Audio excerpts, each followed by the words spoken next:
La mère d'un jeune garçon a été surprise de voir un homme pleurer en regardant sa propre fille jouer.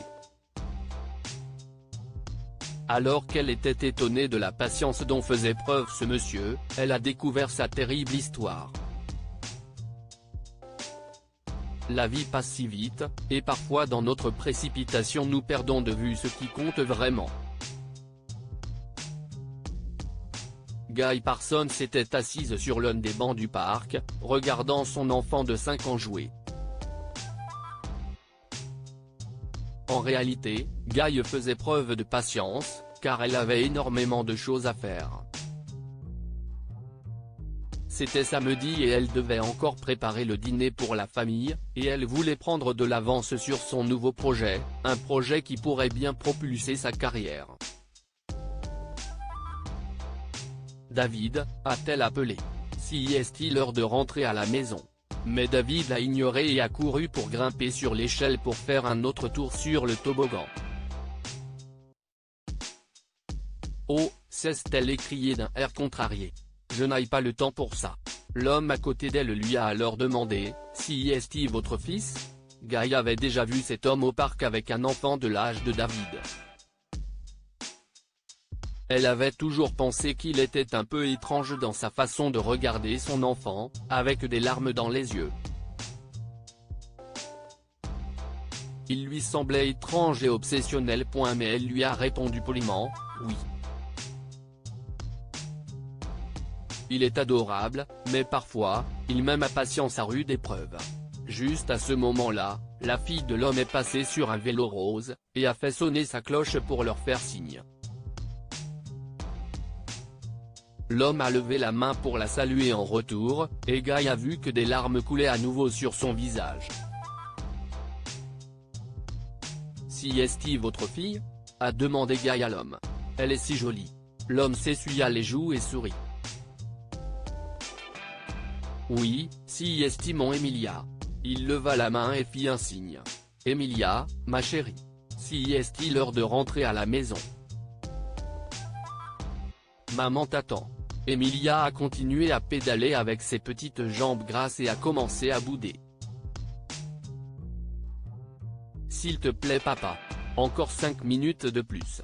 L'homme a hoché la tête et a répondu, très bien mon amour, juste 5 minutes de plus. Emilia a souri et s'est mise à pédaler encore plus vite. Guy a soupiré. Mon David est pareil. Si est-il toujours 5 minutes de plus. Honnêtement, j'ai hâte qu'il soit plus indépendant. L'homme a détourné le regard.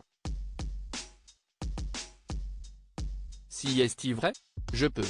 Je veux profiter de chaque seconde de l'enfance de mon Émilie. Je continue de prier pour qu'elle ne grandisse pas trop vite et qu'elle ait toujours besoin de moi. Oh, a dit Guy. Mais j'ai tellement de choses à faire. Et maintenant, ma carrière commence à décoller.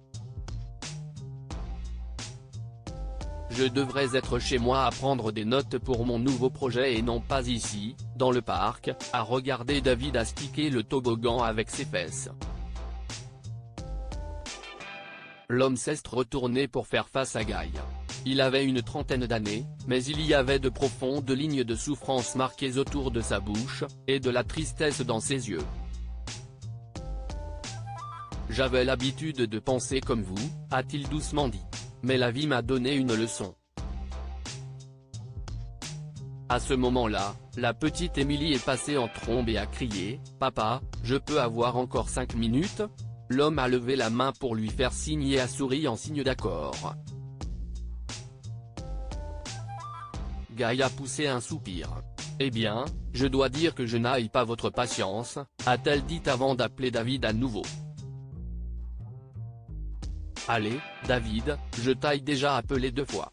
L'homme a secoué la tête. Je n'étais pas patient non plus, avoua-t-il.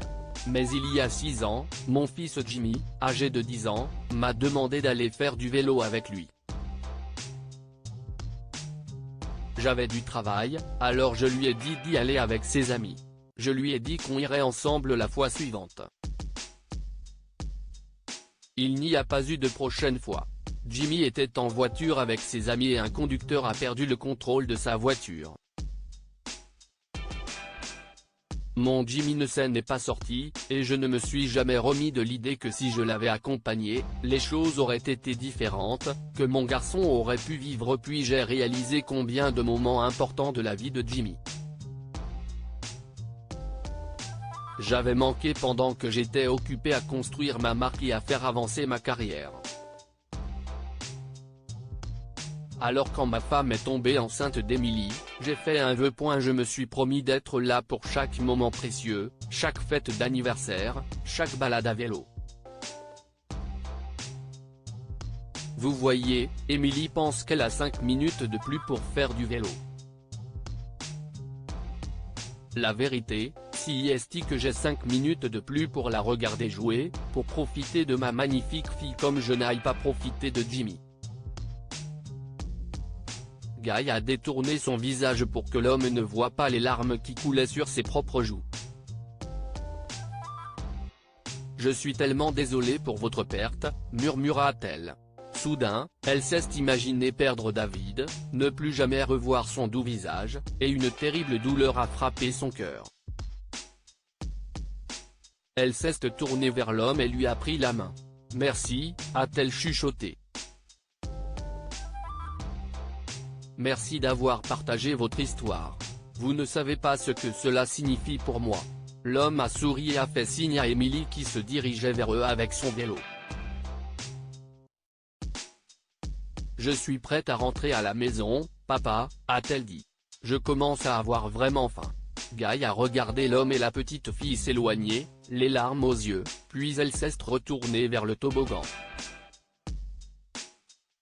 David était là, dévalant le toboggan, les mains en l'air, hurlant de joie. « Regarde-moi, maman », s'est-il écrié. « Je suis de plus en plus rapide. » Guy lui a fait un signe de la main. « Oui, tu es rapide. Vas-y, David. » Puis elle s'est assise sur le banc et a regardé son petit garçon courir, jouer et glisser à sa guise, sans faire attention à sa montre une seule fois. Guy et David sont rentrés chez eux à la nuit tombée et son mari lui a demandé ce qu'elle faisait pour le dîner. « Commande une pizza », a répondu Guy. « Si est le plat préféré de David et on vient de passer la plus belle journée de notre vie. » Depuis ce jour, Guy ne comptait plus le temps qu'elle passait avec son fils. Que pouvons-nous apprendre de cette histoire? Ne laissez pas les opportunités vous échapper. Vous n'aurez peut-être pas de seconde chance. L'homme s'était concentré sur sa carrière et a perdu l'occasion de passer tout le temps qu'il pouvait avec son fils et il l'a regretté pour le reste de sa vie. La chose la plus précieuse dans votre vie est votre famille. Aucune somme d'argent, aucun prestige, aucun succès ne peut compenser la perte d'un membre de votre famille.